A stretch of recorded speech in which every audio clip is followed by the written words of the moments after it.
रायगड जिल्ह्यातील रोहा तालुक्यातील धानकान्हे माती बंदरावर रविवारी जिल्हास्तरीय बैलगाडी शर्यतीचा मोठा थरार पाहायला मिळाला। या भव्य स्पर्धेत उडदवणे येथील संतोष गायकर आणि तळवळीचे किशोर सावंत यांच्या बैलगाडीनं अंतिम फेरीत धडाकेबाज कामगिरी करत प्रथम क्रमांक पटकावला।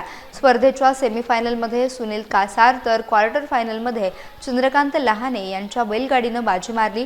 गावदेवी क्रीडा मंडळ आणि धानकान्हे ग्रामस्थांच्या वतीने या जंगी शर्यतीचं अतिशय नेटकं आयोजन करण्यात आलं होतं। कार्यक्रमाचे उद्घाटन सरपंच महेंद्र शेठ पोटफोडे, सूरज कचरे आणि इतर मान्यवरांच्या शुभ हस्ते उत्साहात पार पडले। विजेत्यांना आकर्षक रोख पारितोषिक आणि मानाची ढाल देऊन सन्मानित करण्यात आले। यावेळी परिसरातील हजारो बैलगाडा प्रेमींनी आणि रसिक प्रेक्षकांनी मोठी गर्दी करत शर्यतीचा मनमुराद आनंद लुटला। या स्पर्धेमुळे संपूर्ण माती बंदर परिसर गुलालाच्या उधळणीने आणि जल्लोषाने पूर्णपणे धावून निघाला होता। ही स्पर्धा यशस्वी करण्यासाठी स्थानिक ग्रामस्थांनी आणि युवकांनी अहोरात्र परिश्रम घेतलेत।